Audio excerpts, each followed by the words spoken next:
பொது வழக்கறிஞர் ஆதிலட்சுமி நம்மோடு இணைப்பில் இருக்காங்க. அவங்க கிட்ட பேசலாம். வணக்கம் மேடம். வணக்கம்மா. இந்த வழக்கு பொறுத்தவரையில் நீங்க முதல்ல இருந்தே இதை ஃபாலோ பண்ணிட்டு வரீங்க. முக்கியமா இதுல அந்த பாதிக்கப்பட்ட பெண்களுக்கான பாதுகாப்பு முக்கியத்துவம் குறித்தும் நீங்க அப்பவே பேசியிருந்தீங்க. அந்த வகையில சாட்சிகள் பாதுகாப்பு சட்டம் என்பது இதுல எந்த அளவுக்கு அதனுடைய ரோலை பிளே பண்ணிருக்கு? இந்த வழக்கை பொறுத்த வரைக்கும் 6 பெண் வழக்கறிஞர்கள் சிபிஐ என்கொயரி வேணும் அப்படிங்கிறதுக்காக உயர்நீதிமன்றத்தை நாடினோம். அதில் நானும் ஒரு நபர். நம்மளுடைய சீனியர் அட்வொகேட் வைகை மேடம் தான் அந்த வழக்கை முன்னிருந்து எங்களுக்காக நடத்தி கொடுத்தார்கள். அதுக்கப்புறம் சிபிஐ என்கொயரி வந்தது.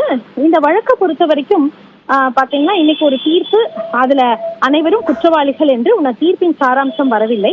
இந்த தீர்ப்பை பொறுத்த வரைக்கும் நிறைய டிஜிட்டல் எவிடன்ஸ் என்று சொல்லக்கூடிய எவிடன்சஸ், ஏன்னா இதுல வீடியோ ஆடியோ ரெக்கார்டிங்ஸ் நிறைய இருந்ததுனால இது 6 வருடம் கழித்து ஏன் இந்த தீர்ப்பு வருகிறது அப்படின்னு ஒரு பார்வை பார்க்கப்படும். ஏன்னா இதுல சாட்சிகள், இதுல இருக்கக்கூடிய ஆதாரங்கள் அனைத்தும் நிறைய இருந்த காரணத்தால அதை துரித விசாரணை நடத்தி அதை உண்மை தன்மையை அறிந்து அதுக்கான ஒரு தீர்வை கொடுக்கறதுக்காக தான் அந்த எவிடன்ஸ் எல்லாம் எடுத்து அதை இன்னைக்கு ஒரு நல்லது ஒரு தீர்ப்பாக கொடுத்திருக்கார்கள். இனி தண்டனையோட சாராம்சம் என்ன அப்படிங்கிறது இன்னும் சில மணி நேரங்களுக்கும் நமக்கு தெரியும். ஒரு நல்ல வரவேற்க தீர்ப்பாக தான் பெண்களுக்கான ஒரு பாதுகாப்பு அதிக அளவுல இருக்கும், இந்த சட்டம் அவர்களை பாதுகாக்கும் அப்படிங்கிற ஒரு நம்பிக்கையை அனைத்து பெண்களுக்கும் குழந்தைகளுக்கும் சொல்லக்கூடிய ஒரு வகையில இருக்கக்கூடிய தீர்ப்பா நான் பார்க்கிறேன்.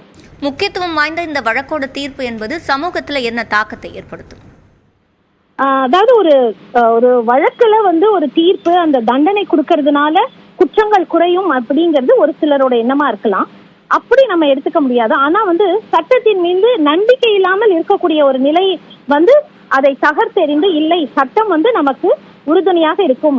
பாதிக்கப்பட்ட நிலையில் இருக்கக்கூடிய பெண்கள் அதை சட்டத்தின் உதவியை நாடும் போது குற்றம் சாட்டப்பட்ட நபர்களாக இருக்கக்கூடியவர்கள் குற்றவாளிகளாக அவர்கள் செய்யக்கூடிய தவறுக்கு குற்றத்திற்கு தண்டனை கொடுக்கக்கூடிய வகையில தான் இன்னைக்கு நம்மளோட சட்டங்களும் அதுல இருக்கக்கூடிய அந்த சிஸ்டமும் இருக்கு. அப்படிங்கிற ஜுடிஷியரி மேல, நம்ம நீதித்துறை மேல அதிக அளவு நம்பிக்கை மக்களுக்கு வரும் அப்படிங்கிறது என்னோட நம்பிக்கை. இப்போ பாதிக்கப்பட்டவர்கள் புகார் கொடுக்க முன் வருவதும் சரி, அதற்கான சட்ட போராட்டத்தை முன்னெடுக்கும் போதும் சரி, அவங்களுடைய பாதுகாப்புக்கு நம்மளுடைய சட்டங்கள் என்னென்ன வழிகளை கொடுக்குது?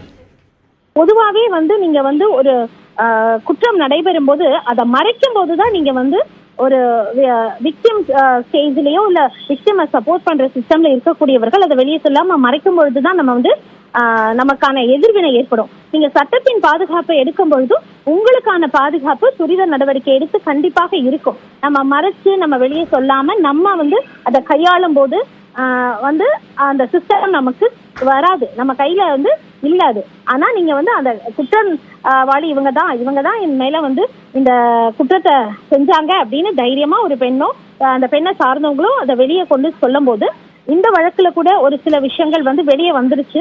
ஏன்னா பெண்களை சம்பந்தப்பட்ட விஷயங்கள் எதுவுமே வெளியே வரக்கூடாது.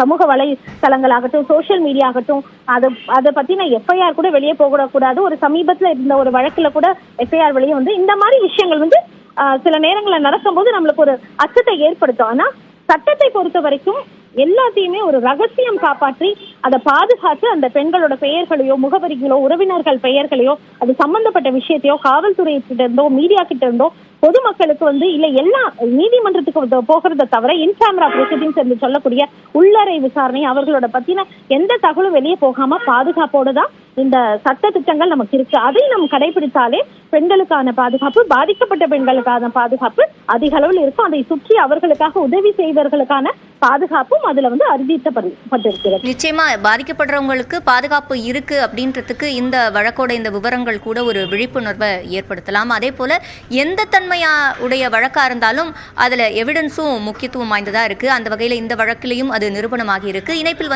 கருத்துக்களை பதிவு செய்தமைக்கு நன்றி திருமிகு ஆதிலட்சுமி.